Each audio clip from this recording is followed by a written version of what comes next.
Minun nimeni on Seppo Dahlgren, toimin WSP Suomen toimitusjohtajana ja me WSP:llä toteutetaan uusiutuvien energiahankkeita alusta loppuun avoimet käteen periaatteella. Me olemme yksi suurimmista toteuttajista alalla ja meillä onkin tällä hetkellä hankkeita noin 1500 megawatin edestä nyt kehityksessä.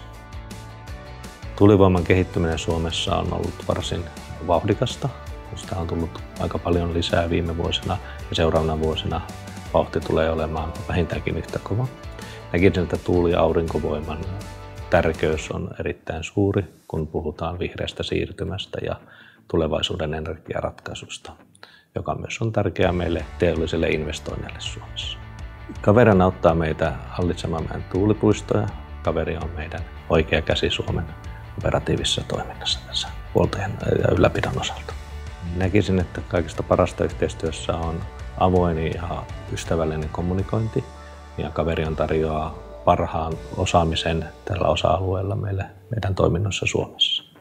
Suosittelen Kaverion ja sen takia, koska heidän osaamisensa ja 24/7 palvelu on erittäin tärkeää meille ja myöskin meidän puistojen lopullisille omistajille.